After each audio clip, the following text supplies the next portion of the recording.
Hey guys, you are watching Jett Plays, and today we are playing Injustice Gods Among Us on the Xbox 360.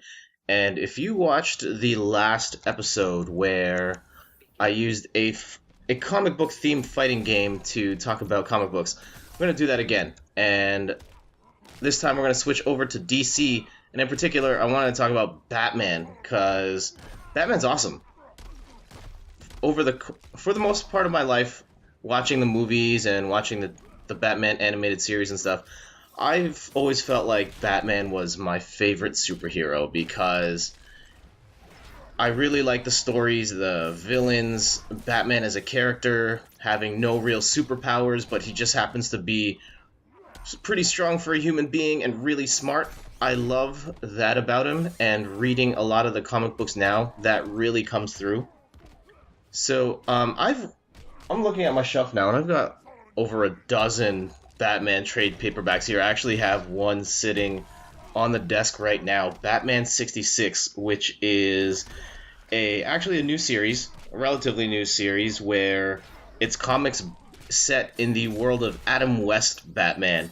So, it's very colorful and set in the 60s and very campy. So I'm excited to crack this open after we're done recording and read about it. And I'll talk about it on the next time we play Injustice or some other DC-themed video game. I think the best way to approach this is talk about the modern stuff first and then work our way backwards with whatever time we've got available. So, mainline Batman. Right now, it is the best-selling comic book series in the world. Well, I guess it depends on when you're watching this. The Amazing Spider-Man is about to come out as of recording, and that's probably going to do some serious damage. But for the time being, Batman has been the best-selling comic for a while. And just to be clear, mainline Batman. I have read up to Death of the Family. So up until this point, Batman was up against the Court of Owls, who were this underground crime group that have been around in Gotham for over 100 years and have been terrorizing the Wayne family in particular for a very long time. I mean, I can't spoil it. Well, I mean, the comics are a few years old if you haven't read it.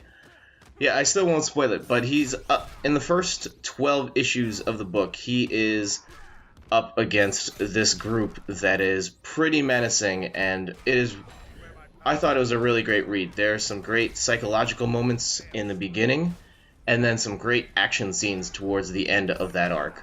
And then the book wraps up with the Batman Annual, which has a one-off issue with Mr. Freeze, which I think is my favorite main modern Batman comic. I just love how within that one issue they have a complete story of Batman versus Mr. Freeze that just reads really well and the art's really nice. And it's no wonder that series is the best-selling of the bunch. Because, well, I guess, yes, there's the fact that it has the name Batman on it, but it's also really, really good. So, if you are not reading main Batman, you really should. What else do we've got here? I read through... Oh, okay, before we leave main Batman, should talk about the next book, which is 0 Year, which is coming out in May. If you've been following along with the main continuity of the comics, you've probably just finished this run. And I apologize for not being all caught up, but I'm still catching up, working on it. I think there are a handful of series where I can actually continue with the comics and be all caught up, but right now I've chosen to read trade paperbacks, and that's where I'm at. So, Batman 0 Year coming out in May. So, we've got a Batman mirror match going on here, which is actually perfect. I don't remember... I'm the Batman that's winning. There we go. Kick that guy in the face. Ended up. I watched some Injustice recently. I can't remember what tournament it was. Was it SoCal? I can't remember. I think it was Final Round. That was the last tournament I watched, because I wanted to watch Street Fighter and the DeCapre reveal. And it's crazy to see how much that game has evolved at a tournament level, especially seeing some of the newest characters grow in prominence, like Martian Manhunter. There's a Lobo player that comes up later in this video, who was really good. And when I was playing this game, Lobo was garbage, couldn't do anything, and now he's got a lot of tools and is very dangerous. I think Batman is still considered good, though in this particular game, the big problem with Batman is he has no wake-up game. So if someone's trying to do some sort of mix-up or attack as I'm waking up, oh, this guy's just whiffing kicks. He's given up. I don't blame him.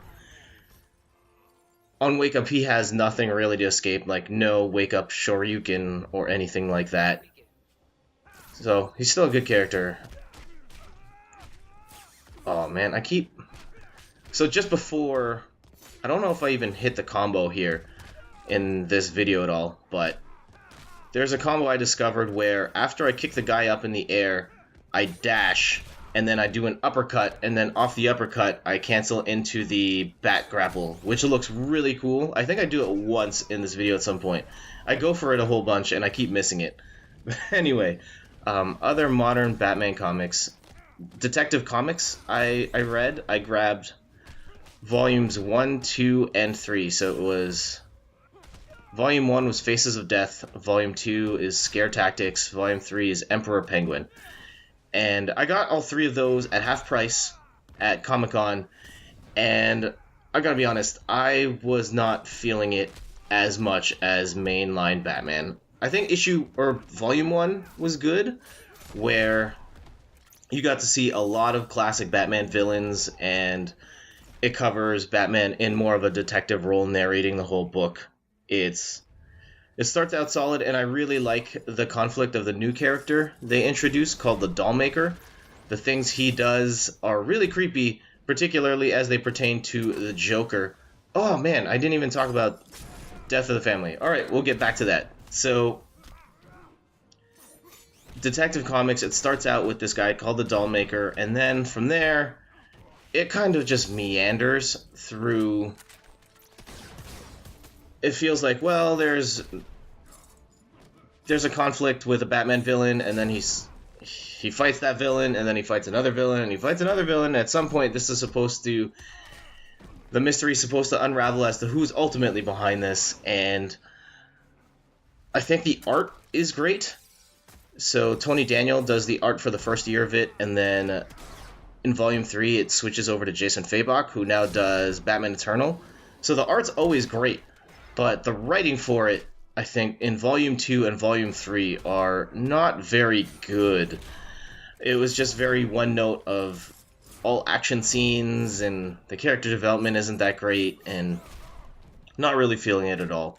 So I will not be following that series anytime soon. I don't think, though they recently have been hyping up Batman Detective Comics Volume... number 30, issue 30, where they have a new creative team on it. So, I don't know, maybe it turns around at that point. But at this point, I've got a lot of other things to read, so I'm not too concerned about that series right now. I just hinted at it, Batman Eternal, that's the latest Batman series, and it's actually a weekly one, which is an arc that's supposed to last for about a year. I don't have the funds or the time to go to the comic book store every single week for another Batman story at this point. And I am getting dummied by this Green Lantern right now with his silly shenanigans. I figured out what he's doing, so now I'm going to give him the business. There we go. Up, kick. Nice. Ooh, I like that. Oh, why'd I do the heavy kick? So we talked about... Oh, we didn't talk about Death of the Family. Oh, that was stupid. I shouldn't have got caught by that. Talking about Death of the Family. So, the premise is... The Joker is back. And the Joker has done something horrible to himself to send a message to everyone involved in Gotham. And his primary goal is to terrorize Batman... Because, well, I don't want to spell it, because he's back, he's terrorizing Batman. It is sort of Killing Joke-esque in the way that it's more of a psychological thriller. Instead, there's not much in the way of rock'em sock'em action. It is more Joker being nuts and Batman trying to keep up with his madness and solve his mysteries, and it was a really entertaining read. Maybe not my all-time favorite Joker story, that still belongs to Death of the Family, but it's excellent in its own right. So it is. I mean, I've sung a lot of high praise for mainline Batman so far, but that working up to that point definitely makes it worth it. And I'm excited to see what Zero Year is all about. So we've got a few more minutes here. Let's talk about some older Batman stuff. We're working our way backwards. I read Batman Hush, which was a year of Batman in the early 2000s. Unfortunately, the name of who writes it escapes me. Oh man, my Batman just got dummy. He kicked through the house.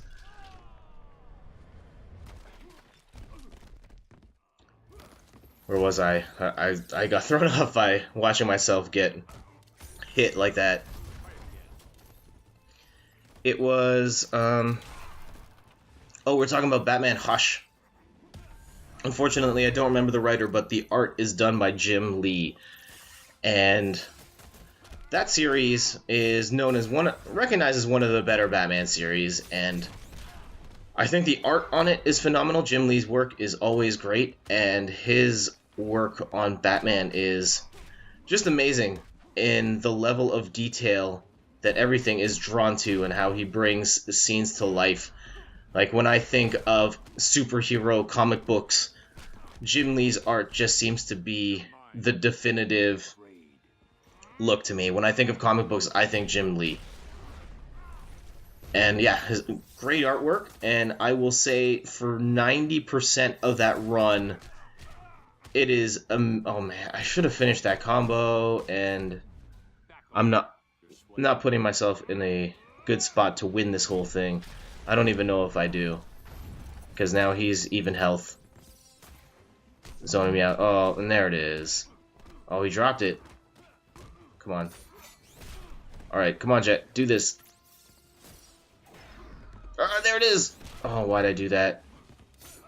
Oh. And I'm gone.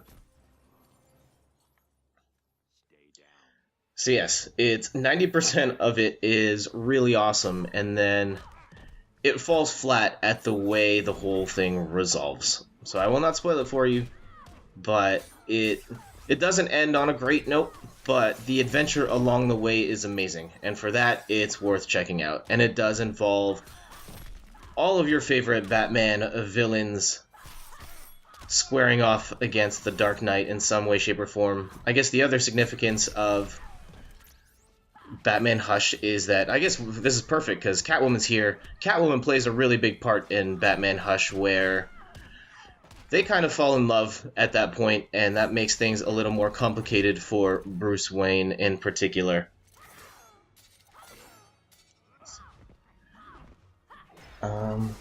I guess while we're at it, what else? Oh, Batman Eternal.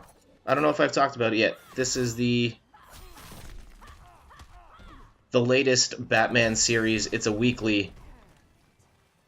Oh man, I don't even remember if I talked about it. It's good. It's good. Check it out if you have any interest in going to the store and dropping the $3 every week online or at the store to get that. I really liked issue 1. There's probably been a couple of other issues since, and hopefully it keeps the quality up, because more good Batman, the better.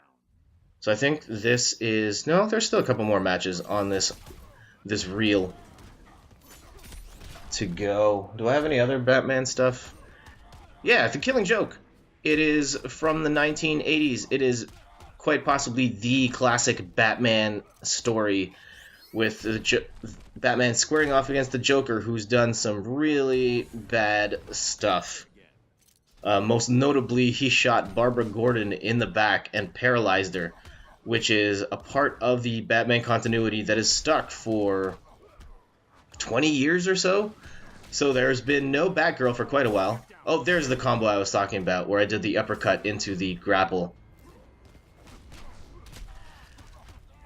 And so he shot Barbara Gordon in the back, and he kidnapped Jim, and he tries to make him crazy. Oh, rage quit. I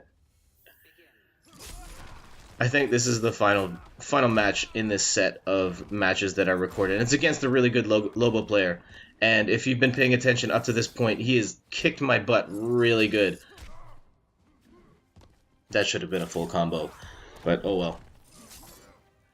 So the Killing Joke, he kidnaps Commissioner Gordon, shoots Barbara Gordon in the back, and he's trying to drive Commissioner Gordon insane, kind of like how the Joker got insane. So the Joker's past is shrouded in mystery in a lot of ways, though the Killing Joke is kind of the definitive origin story for the Joker, where he was just a failing comedian who had a really bad day where his wife dies, and he ends up mixed up with a group of mobsters wearing the Red Hood costume, and he falls into a vat of chemicals while running away from Batman.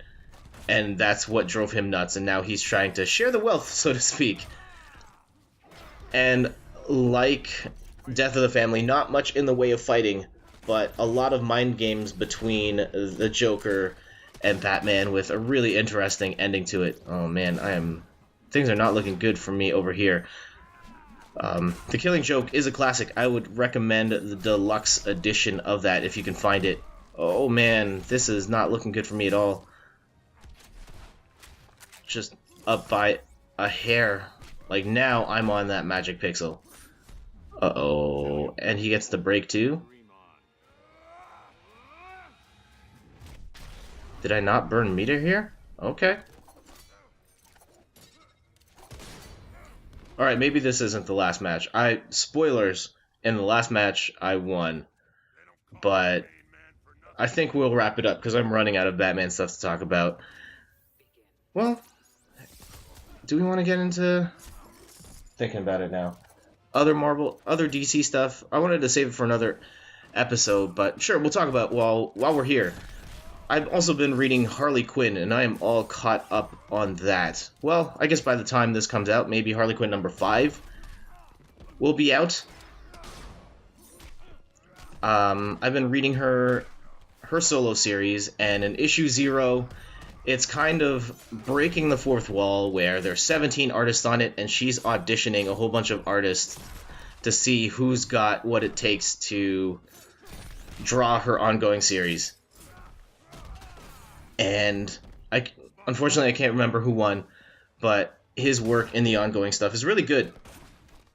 And it reads very differently from what you'd expect, because Harley Quinn, if you've been following the comics, she's kind of broken off from the Joker, who's kind of gone even more crazy for her at this point. So someone from the asylum has passed away and given her his apartment building that he owns in New Jersey. So Harley Quinn moves over to the Jersey Shore, and she's now a landlord, and she's just trying to do common folk stuff like pay the rent and manage her tenants in her building, and she's got to get a job. So early on, she gets a job as a roller derby girl, and you can imagine she rocks it pretty hard. And she also gets a job as a psychiatrist for an old folks home. And I really like the tone of the book. It's actually not really about her doing bad things per se. It's more just her having fun, and it's almost like DC's version of Deadpool, where it's more about being funny and enjoyable rather than dark and sinister. And issues 0 to 3 are really good. I didn't like issue 4 so much, but I have high hopes that they will turn things around for the rest of it. So that's it. Jett Plays. We were talking about Injustice, Gods Among Us, and Batman comics in particular. Next time, I probably will switch over to Marvel stuff. I've been reading other Marvel things besides X-Men, and I've been reading more X-Men as well, which would be great to talk about on the Jett Plays series. So If you are looking for more of my work, you can check me out at youtube.com/Jett in third person. You can check out the articles that I write, the podcasts that I've recorded, and more videos over at inthirdperson.com. And on Twitch, you can find me at twitch.tv/Jett in third person. That's JETT and then in third person, all in one word. So thank you so much for watching this Let's Play and comic chat, and hopefully you come back for the next one.